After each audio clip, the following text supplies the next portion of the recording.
So what it's doing right now is it's downloading all the Minecraft assets, all the audio, the translations, the textures, etc.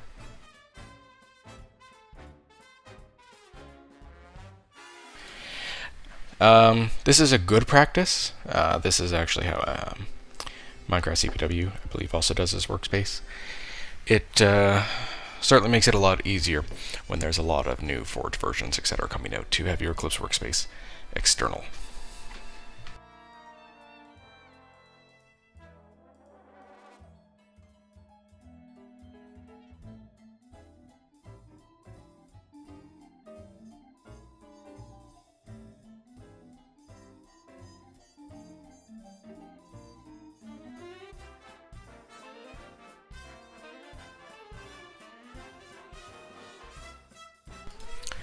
I prefer 7-zip.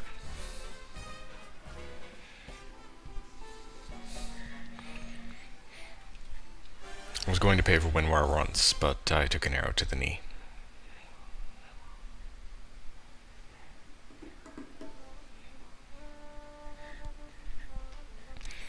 So for those asking, I saw it earlier in chat. Development is my parent directory. Inside of that, I have the Forge directory. I have my Eclipse workspace. I have a source directory, and I also like to have an API directory. If you're wondering what's an API, I happen to have the IC2 API in here. So yes, I will show you how to set up APIs.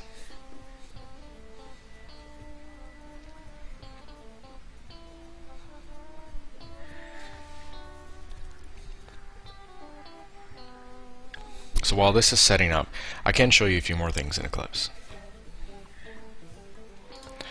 So let us actually get that Let's Mod project in here. So let's mod. Ooh, it wants it to be all lowercase. Okay. So it's noticed that it's already existing in this directory. So I'm just going to say finish. And it's going to complain that there's a ton of stuff not there. So part of this will actually be me updating the Let's Mod project to my new development. And let me double check something. Yeah, so these are all using JRE7. I'm going to set that as well while I'm at this. So you notice here it's only detecting the JRE7. I happen to have many more installed, so you learn something new about Eclipse. This is how you can actually tell it what JRE to use. So the easiest way is to point it at your Java directory. It'll scan for all the different JDKs. So you see I have 1.6 update 45 and 1.7 update 25. I should update that. Minecraft uses Java 1.6. So we're going to say use the JDK 1.6. And I'm going to say the compiler should be at 1.6. It's going to require a full build, so we're going to go ahead.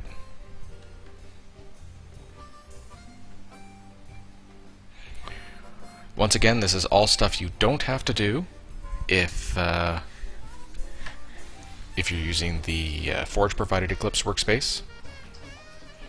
Ash, I'm starting from scratch because, in all honesty, this is what it looks like when I'm recording before. I'm a bit scatterbrained, I'm a bit all over the place. However, me trying to keep everything in line and everything, and prepped and looking professional, keeps me from doing Let's Mod episodes because it's so much overhead. So this is a more true representation of how I code. It's going to be a little all over the place. You might have to watch these things over again once the VODs are on YouTube. But hopefully it all makes sense in the end. Funshine, I'll show you that. Yes, Java 1.6. A lot of the world is still on 1.6.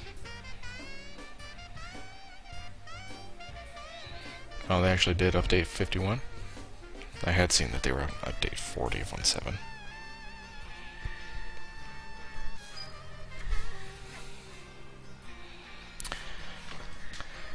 So now it's finished the downloading. Now you can see that we are decompiling Minecraft.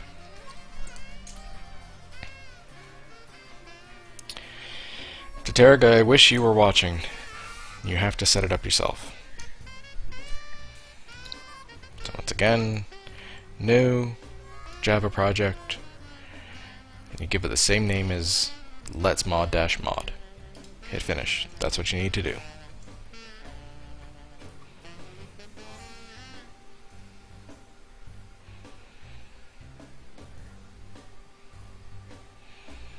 Bring that back up.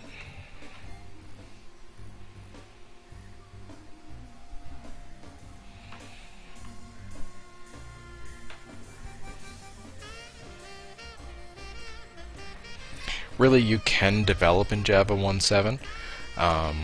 MCP, when you are recompiling or reobfuscating, will actually force it into 1.6 compatibility. So but you can do it.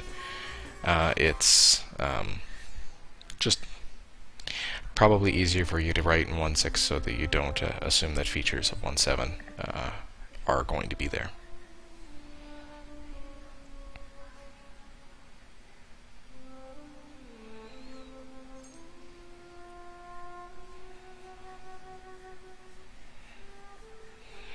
To Tarek, then you probably didn't check out the Let's Mod project into your Eclipse workspace. When you're creating the new Java project, put it in the same spot as where you checked out the Let's Mod project.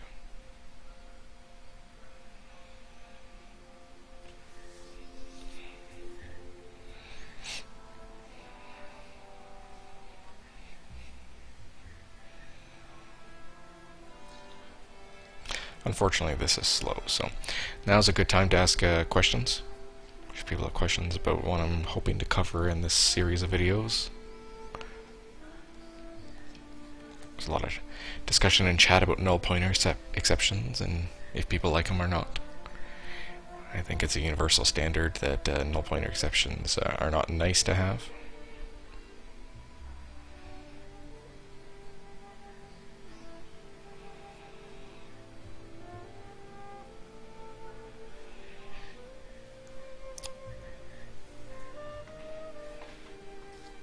If you're getting errors from any of the projects, please put them into Pastebin and provide a link in chat. I'll have a look and tell you what I'm thinking.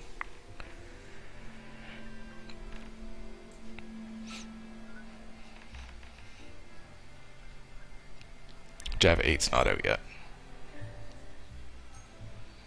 There we go, the deobfuscation seems to be done, so now it's recompiling.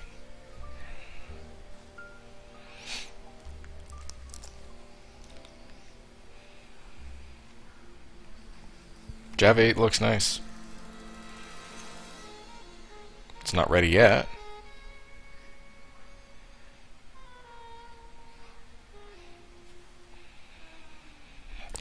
To Tarek, so where I checked out the Let's Mod project, I've checked it out into Development, Eclipse, Let's Mod-Mod. When you set up a new project in Eclipse, make sure that the location is that directory. That's what I mean.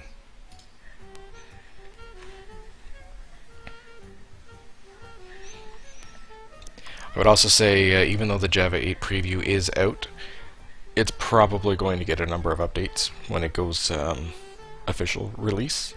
So be mindful of new major versions of software. They often break.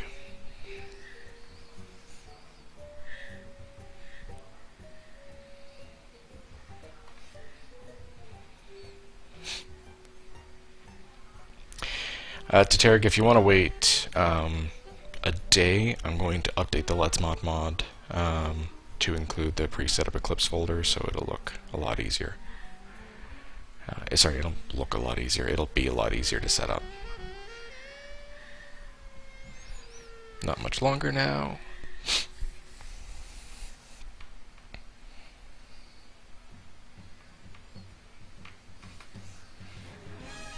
So Mr. Kirby here has a pastebin of something he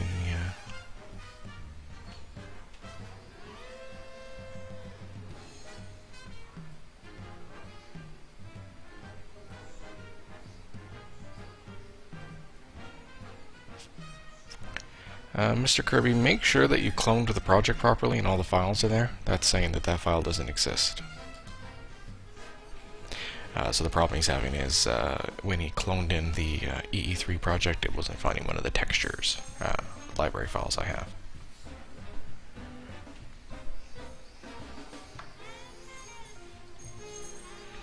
I've used AMD before in the past, yes. Here we go. Forge is done.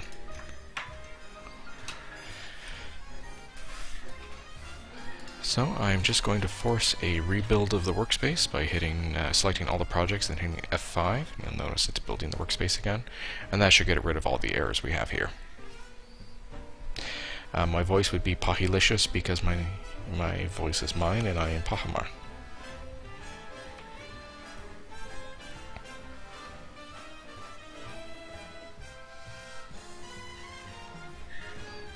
And there we go. All of the errors are gone. So you see a bunch of warnings here, and I think I've shown before how to pare those down. So because we're going to be using Buildcraft, Equivalent Exchange 3, and Iron Chest as reference projects, which is something that's very nice about open source projects, is you can have other projects to look at. I'm going to, for each project, for their common folder, I'm going to right click and go to Properties, go to Java Compiler, and ignore optional compile warnings. Because we're using them as references, we don't care if certain things don't look proper.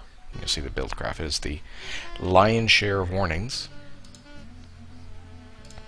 These warnings are things like whether or not they're using generic types properly. So I'll do this for Iron Chest 2.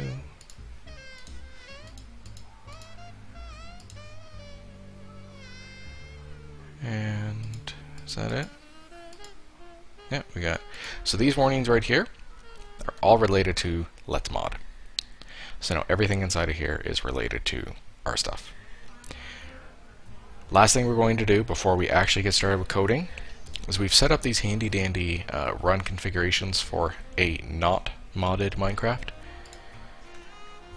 Now we're going to set up ones for modded Minecraft, and this will show you how to include other Minecraft mods inside of it that you have the source for. So we have a client and server run configuration. What we're going to do is we're actually going to take the client one first, and we're going to duplicate it. We're going to rename it to client-modded, and we're going to come to the class path tab along the top. So there's main, arguments, JRE, class path. For user entries, we're going to click on that. We're going to add projects. The projects we're going to add: Buildcraft, EE3, Iron Chests, Let's Mod. And we're going to uncheck these add exported entries and add required projects. We're going to hit apply. And we're going to do the same with server. So we're going to duplicate the server no mods. We're going to rename it to server modded. And we're going to add those projects again. So I'm going to go a little faster. So select all the ones we've set up in here. Uncheck these two bottom checkboxes. OK. Apply. So if we actually come to the client modded one, just to test, we'll hit run.